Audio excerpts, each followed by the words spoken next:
안녕하세요. 한인사승가대학 보일입니다. 오늘 AI와 붙다 두 번째 시간입니다. 오늘은 이제 지난주에 4차 산업혁명과 인공지능에 대해서 대략적으로 살펴봤고요. 오늘부터는 이제 구체적으로 4차 산업혁명의 어떤 내용적인 면들, 또 그 중에서도 오늘은 유전자 과학기술 또는 생명공학 분야에 대해서 그 변화의 내용들이 어떠한지 한번 알아보는 시간을 갖도록 하겠습니다.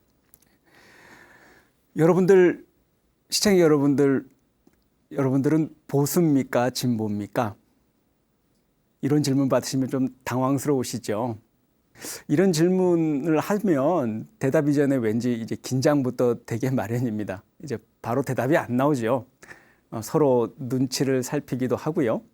이제 서로 상대방을 탐색하기도 합니다. 상대의 나이라든지 출신 지역, 그리고 어떻습니까? 학력, 뭐 여러 가지 것들을 그 순간적으로 다 탐색합니다. 상대방의 데이터를 살펴보는 거죠. 어쨌든 대답하기가 쉽지 않습니다. 어렵습니다. 차라리 뭐 세련되게 그러한 질문에 즉답을 피할 방법을 찾기도 합니다. 근데 왜 이럴까요? 뭐 이 질문이 그렇게 대단한 물음이 아닐 텐데 왜 우리가 그렇게 당황해야 할까요? 사실 자신의 정치적 성향을 밝힌다는 것은 어떤 상대방의 생각에 대해서 내가 어디까지 받아들일 수 있는지를 일종의 고백하는 거와 다름이 없습니다. 그러니까 민감한 거죠.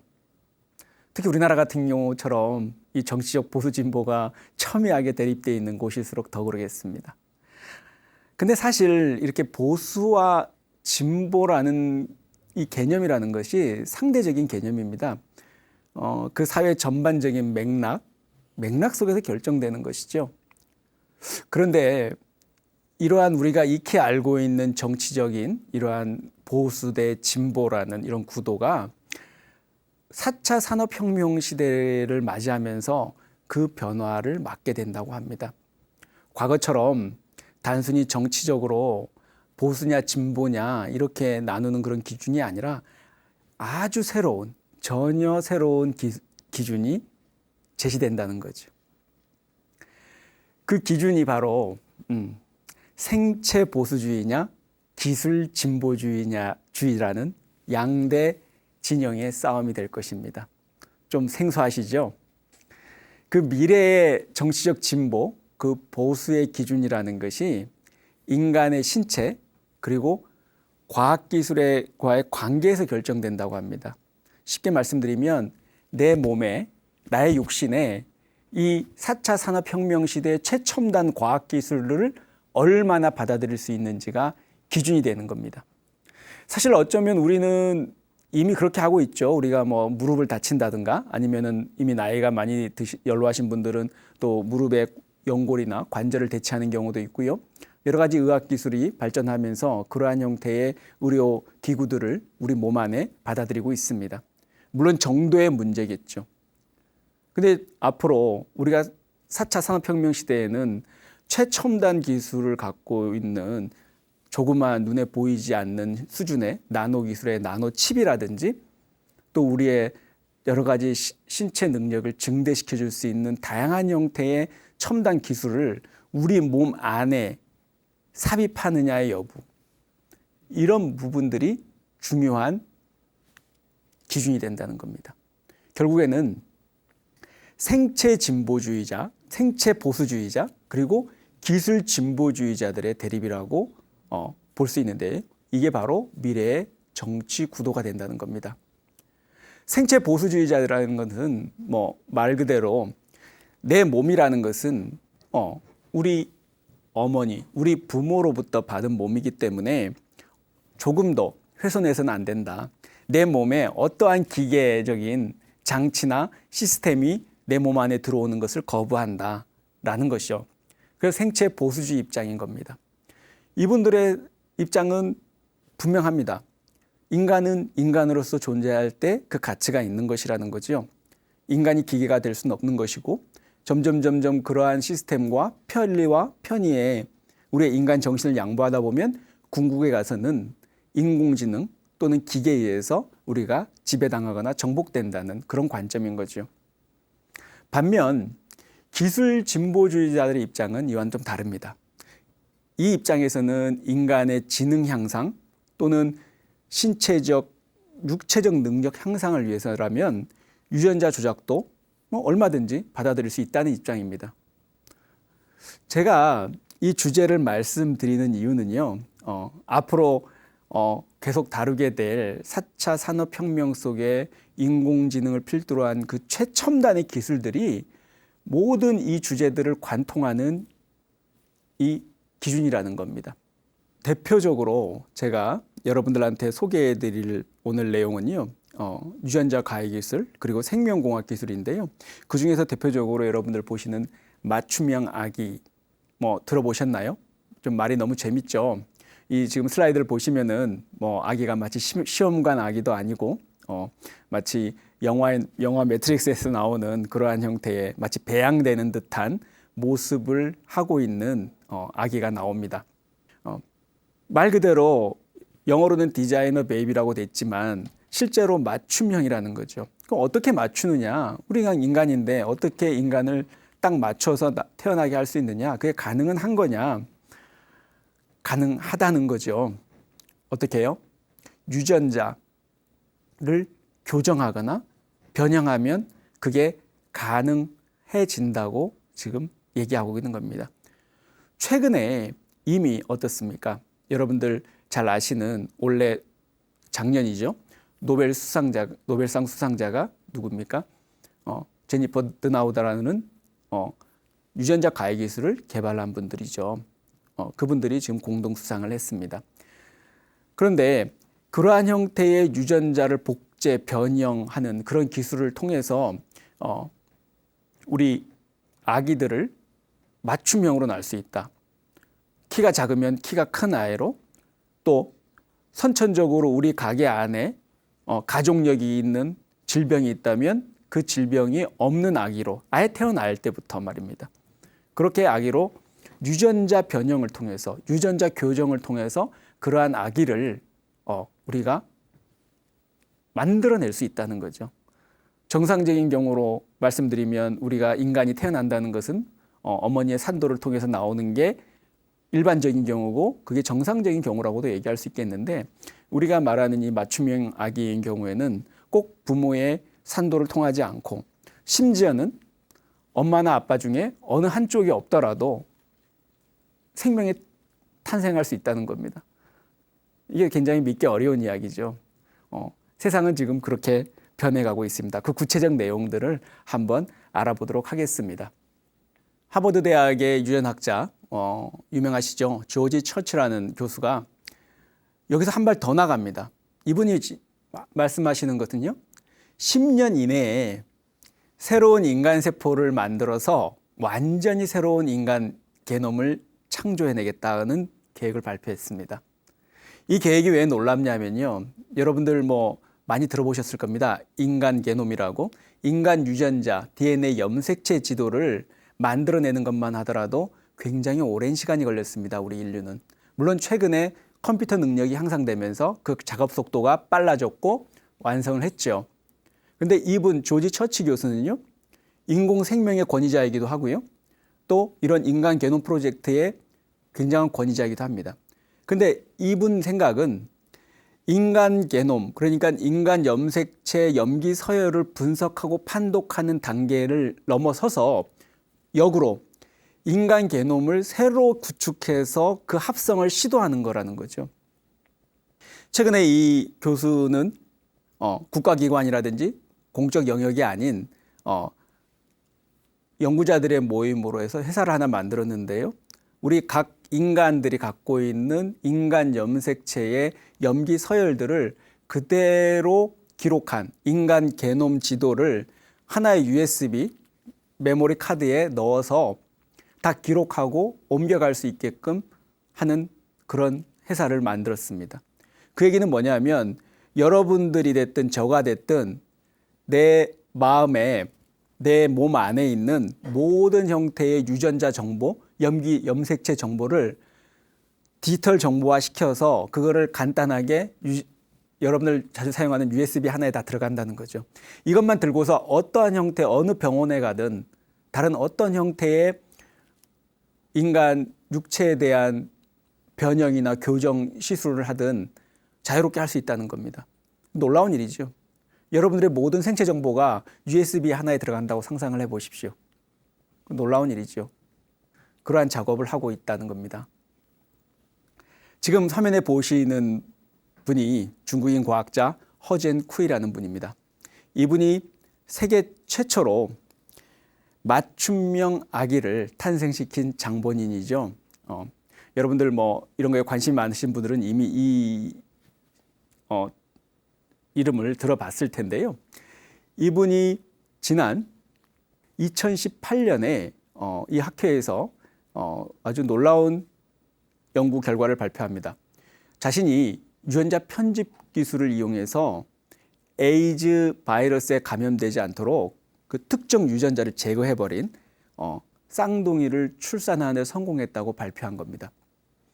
다시 말씀드리면 아이들의 아버지가 여러분 아시는 에이즈에 이미 감염이 돼 있는 그런 상태였기 때문에 그 아들들, 그 2세가 또 그러한 형태의 유전 형질을 받을 수 있는 위험에 있다는 거죠.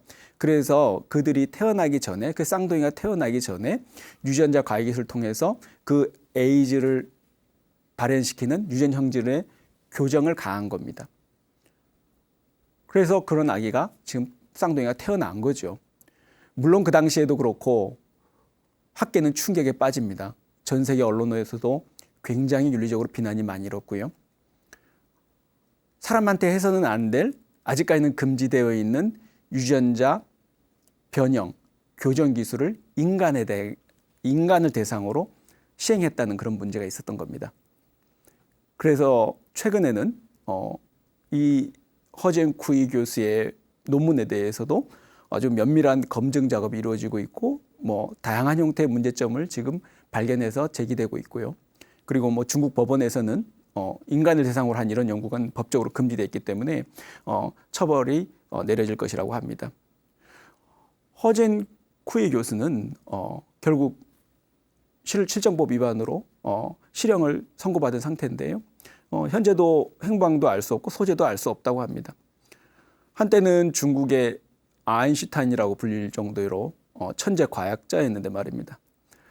근데 대체로 이러한 윤리적 비난은 많이 가해지고 있지만 이 분야의 전문가들은 결국 올 것이 왔다는 그런 분위기도 있습니다.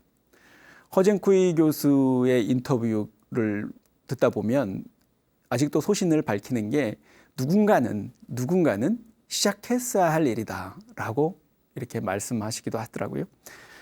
어쨌든 여러분들 생각은 어떤지 궁금합니다. 어쨌든 이 유전자 조작이라는 게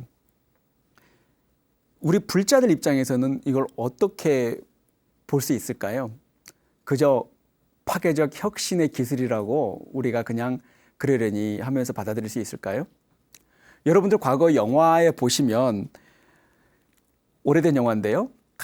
가타카라는 영화가 있습니다. 1997년도 영화였죠. 그 주인공이 먼 미래에 유전자 편집 기술을 통해서 유전자 편집을 통해서 태어난 자기 형하고 그렇지 못한 자기하고 그 삶을 살아가면서 겪게 되는 여러 가지 과정들에 대해서 영화는 그리고 있습니다. 뭐 영화에서나 등장할 법한 그런 이야기들인데요. 실제로 이런 가타카에서나 볼 수 있었던 일들이 지금 유전자 과학 기술 때문에 허젠 쿠이 박사처럼 그런 사람들에 의해서 이러한 인간들이 새로운 형태의 인간 종들이 태어날 수 있게 됐다는 거죠. 그럼 한번 생각해 보죠. 불교가 이런 존재들에 대해서 어떻게 입장을 정리할 수 있을까요? 그냥 뭐 모두 사람이니까 다 인정하고 살 수 있을까요? 뭔가 석연치는 않습니다. 그러면 한번 고민을 한번 해보죠. 이렇게 죽지도 않고 또는 늙지도 않고 또는 엄마의 산도를 통해서 태어나지도 않고 윤회의 사슬에 얽매이지도 않는다 그러면 이러한 생명체의 존재에 대해서 우리는 어떻게 생각할 수 있을까요? 한번 윤회를 한번 생각해 봅시다. 불교는 기본적으로 신이나 영혼의 존재를 인정하지 않습니다. 여러분들 다 아시겠죠? 윤회의 주체라고 상상할 수 있는 어떤 신, 영혼, 자아, 그런 것들이 어떤 형태의 고정불변의 것이라고 믿는 것들은 일종의 허구 또는 어떤 우리가 설명을 할 때 필요한 유용한 개념적 도구 정도로 이해됩니다.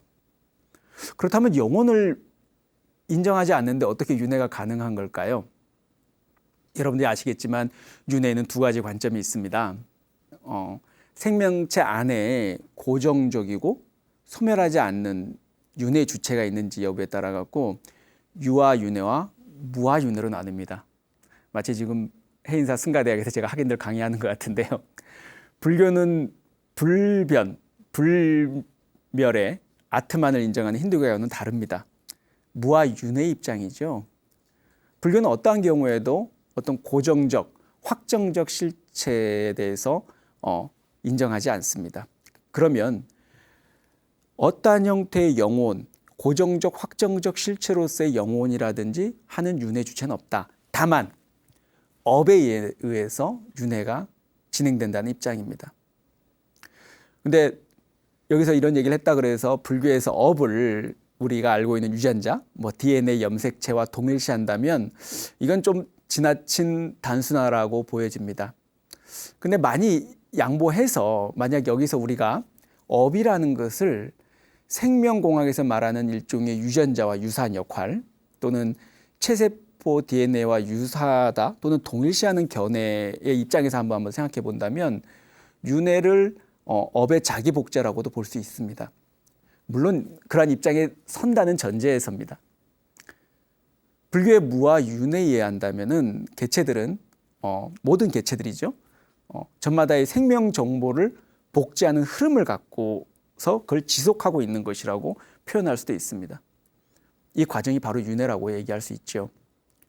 근데 문제는 이 유전자 과외 기술로 대표되는 이 인위적 유전자 조작의 경우에 이 업에 대한 그 정보를 저장하고 있는 그 체세포 DNA에 대해서 인간이 직접 개입해서 외부에서 복제에 관여한다는 점이 문제가 되는 겁니다. 한마디로 업의 작용이나 흐름, 자연스러운 업의 작용과 흐름을 인위적으로 교란하는 문제가 생기는 거죠.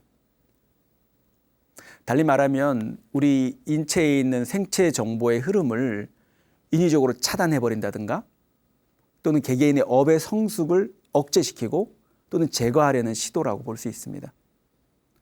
만약 결국 이렇게 된다면 불자들의 시선 속에서는 이런 외부적 기술에 의해서 업을 조작한다? 그러면 우리는 인욕 바람일은 왜 하는 것인가? 스스로 고통을 극복하려는 노력은 무의미해지겠죠. 또 어떻습니까? 윤회의 사슬을 끊어보겠다고 발심하고 수행하고 하는 우리 어떤 인간 본연의 의지, 이것들은 다 의미가 없어지는 거죠. 결국 기술이라는 것은 첨단을 향하고 있는지 모르겠지만 우리의 인간 정신이라는 것은 계속 퇴행하고 퇴화하고 말 것이라고 저는 생각합니다. 계속해서 고치고 또는 조작하고 끊임없이 죽고 살고를 반복하고 영원히 살아가는, 어차피 그래 봐야 윤회의 굴레겠죠. 부처님 가르친 8만 대장경을 다 뒤져봐도 어디에도 윤회를 미화하는 내용은 없습니다. 오죽했으면 일체 계고라고 하셨겠습니까? 그리고 인간이 살아가면서 겪는 고통이 어디 육체에서 오는 고통뿐이겠습니까? 말 안 듣는 자녀들, 마음에 안 맞는 배우자들, 정신적으로도 엄청나게 고통을 많이 받죠. 단지 육체만, 생체적으로만 건강하다고 건강은 아니겠죠. 윤회의 삶을 살 것인지 또 깨달음의 삶을 추구할 것인지 불자 입장에서는 매 순간 선택의 연속일 수밖에 없습니다. 어쨌든 모든 것은 변화한다라는 그런 무상의 칼날, 그것은 어디에도 비껴가지 못할 것입니다. 자, 최근에는 아주 흥미로운 예가 한 번 있었는데요. 꽤 됐습니다. 한 10년 전이죠.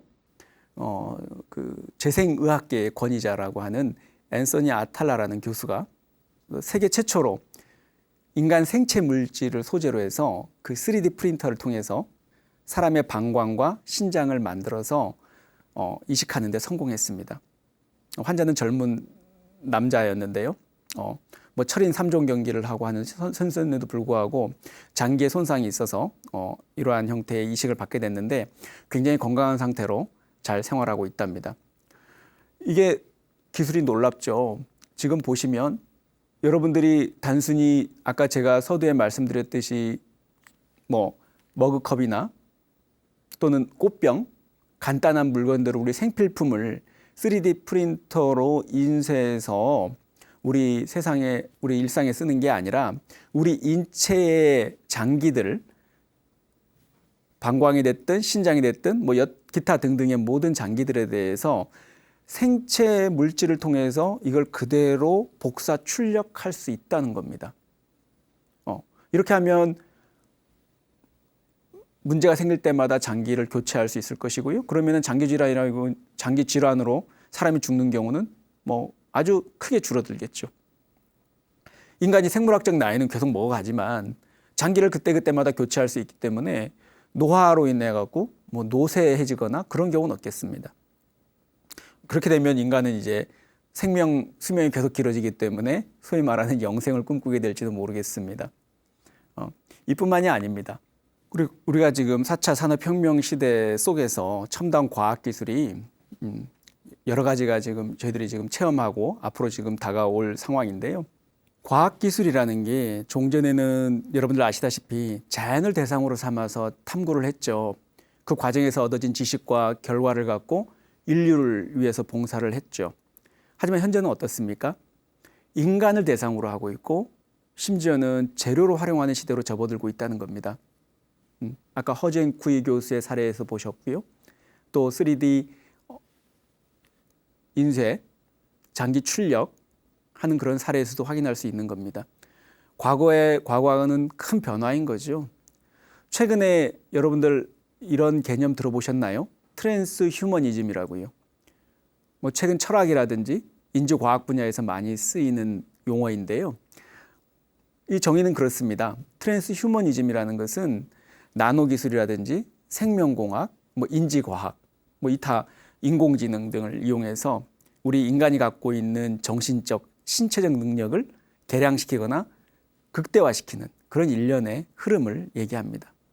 상당수의 미래학자들은요, 현재 인류가 이 트랜스 휴머니즘 시기를 지나면은 결국에는 현재 순수한 생물학적 인류, 그러니까 저희들 같은 이 육체를 갖고 있고 모습을 갖고 있는 인류가 사라질 것이고 모든 인간이 첨단 과학기술하고 결합한 포스트 휴머니즘 시대가 도래할 것이라고 예견하고 있습니다.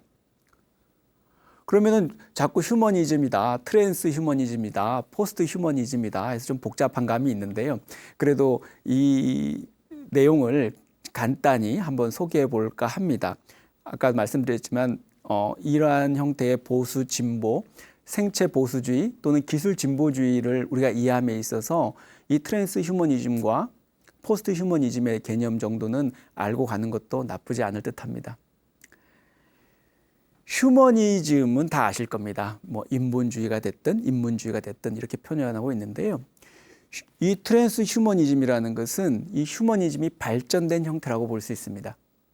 그럼 휴머니즘은 뭘까요? 뭐 아시다시피 우리 인간이 무엇인지에 대해서 통찰하고 성찰하면서 진정한 의미의 인간이 되도록 그 노력을 해서 끊임없이 향상시켜야 된다는 그런 이념이죠.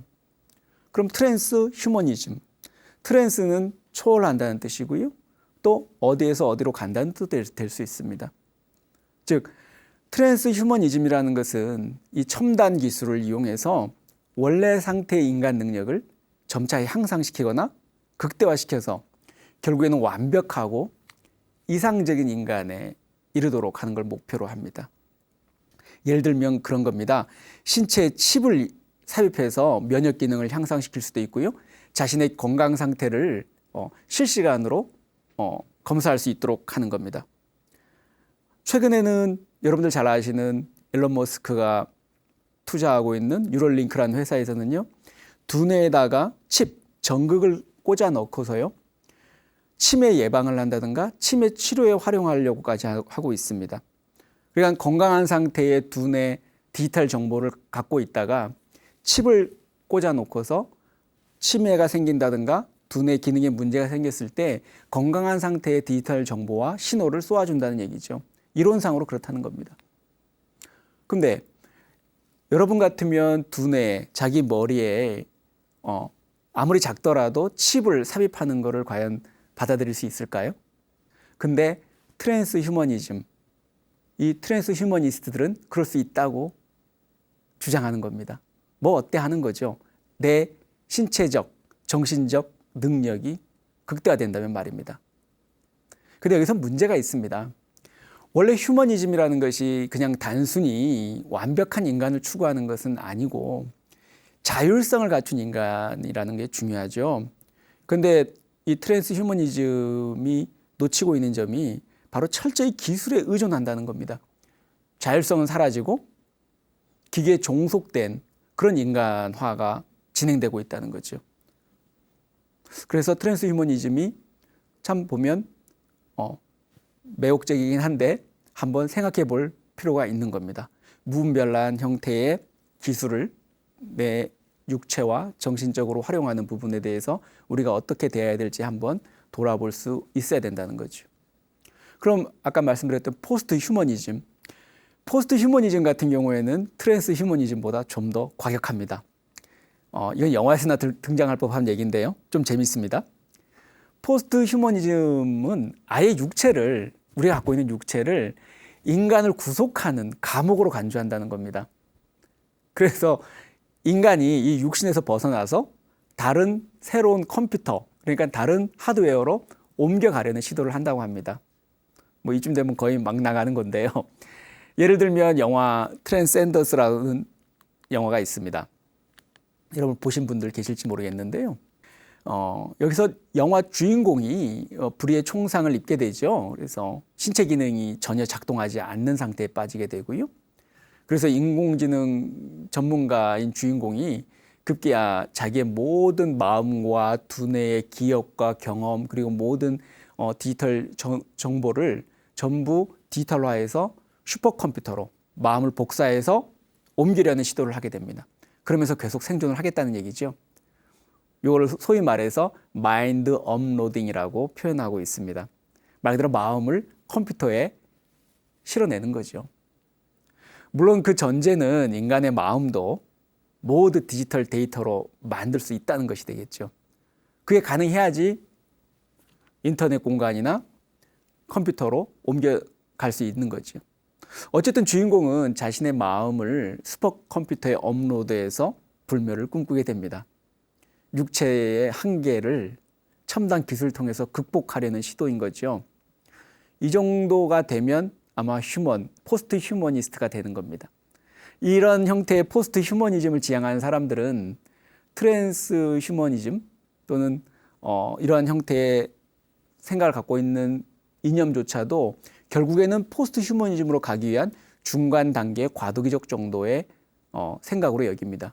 그 얘기는 결국 뭐냐면 포스트 휴머니즘이라는 것은 결국은 이 모든 인간의 육신과 이러한 형태의 구속을 초월하겠다는 거죠. 어떻게 좀 공감이 가시나요? 이 모든 이야기가 아직은 잘 와닿지 않을 수도 있습니다. 그저 영화 속 이야기죠. 하지만 왠지 최근의 과학기술의 혁신, 거의 파괴적 혁신들은 그 수준이 거의 파괴적이죠. 그래서 완전히 우리의 기존의 이해 또는 사유방식을 완전히 바꿔놓고 있습니다.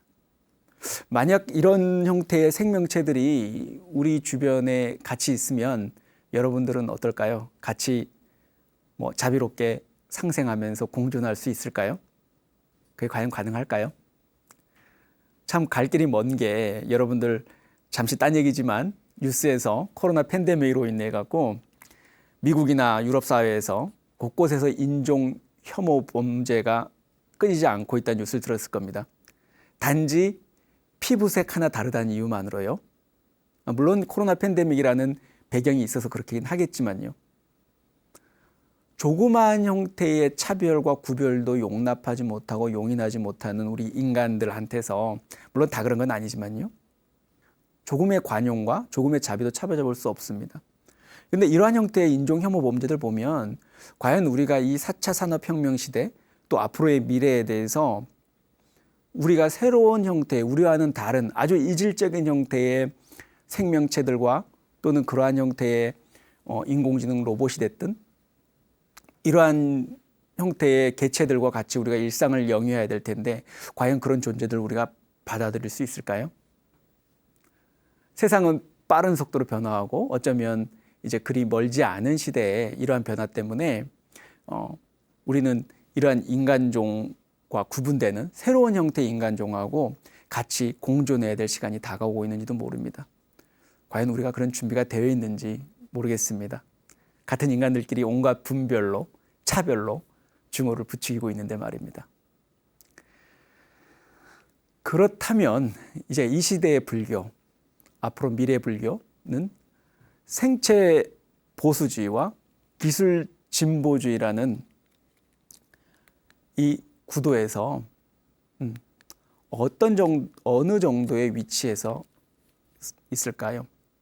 미리 이런 질문했다 그래서 종교적인 감성 그리고 호기론적 감성으로 미리 예단할 필요는 없을 것 같습니다. 한번 찬찬히 몇 가지만 한번 짚어볼까요? 일단 불교는 인간의 자유의지를 중시하죠. 동기주의라는 관점에서 철학적으로는 볼 수도 있고요. 만약에 치료 목적으로 인간의 능력을 증대시켜가려는 의지, 그런 또 노력, 이러한 거에 우호적인 기술 진보주의에 가깝다고 볼 수도 있죠. 그러한 동기가 선하다면요. 하지만 인간을 또는 나 자신의 육체와 정신적 능력을 개량하고 복제하려는 시도가 끊임없는 탐욕에 기반해서 윤회를 지속시킨다든가 고통을 재생산할 수밖에 없는 그런 또 고통을 확대시킨다는 그런 측면에서 본다면 불교 교리체계 내에서도 그런 생체 보수주의적 측면도 결코 만만치 않게 가지고 있다고 봅니다. 여러분들은 어떻게 생각하시나요? 생체 보수주의 입장인가요? 기술 진보주의 입장인가요? 바로 대답할 이유는 없을 것 같습니다. 오히려 제가 방금 말씀드렸던 그런 대답하는 게 중요한 게 아니고 이 인공지능의 시대 그리고 새로운 생명공학과 새로운 인간종의 출현이 예상되는 이 시대 속에서 우리가 이 시대를 바라보고 우리 스스로에 대한 성찰을 하는 그런 태도가 어느 때보다도 중요하다고 저는 생각합니다. 과거 막연히 살았던 시대가 아니라 새로운 변화 속에서 새로운 관계 정립, 관계에 대한 생각을 하기 위해서는 우선 나라는 존재가 과연 무엇이고 누구인가라는 그러한 생각, 고민, 사유가 선행돼야지 우리가 공존과 상생을 얘기할 수 있지 않나 그렇게 생각합니다. 그래서 저는 개인적으로 불교에서 얘기하는 선전통이 됐든 다양한 형태의 인간 또는 생태에 대한 이해들이 앞으로의 미래 시대에 새로운 형태의 사유방식의 어떤 좋은 틀을 제공해 줄 수 있다고 저는 생각을 합니다. 어쩌면 이러한 큰 변화, 대변혁의 시대에 여러분들은 다양한 형태의 선택과 다양한 형태의 행동을 요구받게 될지도 모릅니다. 또 때로는 생체 보수주의 입장인지 또 기술 진보주의자의 입장에 서야 될 건지 강요를 당할 수도 있는 거죠. 하지만 우리 불자님들처럼 끊임없이 자기 자신을 성찰하고 참선하면서 끊임없이 나는 누구인가라는 문제에 대해서 끊임없이 반추하는 삶을 살아간다면 아마 이 시대에 여타의 생명체들, 또 다른 형태의 인공지능 로봇들, 심지어 사물들까지도 나랑 연결돼 있고 나랑 연기적 관계에 있는 모든 개체들에 대해서 열린 마음으로 자비롭게 그런 관계 맺기에 나설 수 있다고 저는 생각합니다. 이러한 변화 속에서 과거에도 2500년 동안 우리 한국 불교 뿐만이 아니라 전 세계 불교의 전통은 붓다의 가르침이 위대하기 때문에 아무런 문제가 없었다. 이러한 변화도 그대로 다 헤쳐나갈 것이다 라고 막연히 생각하기보다도 이러한 커다란 변화의 물결 앞에서 안주하지 말고 한 걸음 내딛기 위해서는 우리가 갖고 있는 지적 전통과 수행 전통과 문화적 전통을 기반 삼아서 보다 앞서서 비전을 제시할 수 있고 또 우리 불교가 이 시대에서 무엇을 얘기할 수 있고 어떤 행동을 우리가 할 수 있을지를 같이 고민하는 그런 시대가 됐으면 좋겠습니다. 변화의 물결 앞에서 안주하는 것만큼 위험한 결정은 없다고 합니다. 끊임없이 노력하고 부처님의 마지막 유언처럼 세상은 신속하니 불방일하라. 세상은 빠르게 변화하니 결코 게으르지 말라라는 게 붓다의 마지막 유언이었죠. 세상의 변화에 발맞춰서 과거의 전통도 중요하지만 전통에 발묶일 게 아니라 지금 현재 변화를 응시하고 또 미래를 바라보면서 그 시대에 맞는 그 시대가 요구하는 생각 또 그 시대가 고민하고 있는 고통에 대해서 귀를 기울이면서 그 역사와 같이 호흡하고 나갈 수 있는 불교가 돼야 되지 않을까 그런 생각을 합니다. 물론 이러한 고민과 사유는 불자 여러분들이 같이 고민하고 이러한 질문들, 사소한 질문들부터 각자 텔레비전 앞에서 같이 질문을 던지면서 고민하는 것으로 시작되지 않나 생각합니다. 오늘 장시간 경청해 주셔서 감사드립니다. 성불하십시오.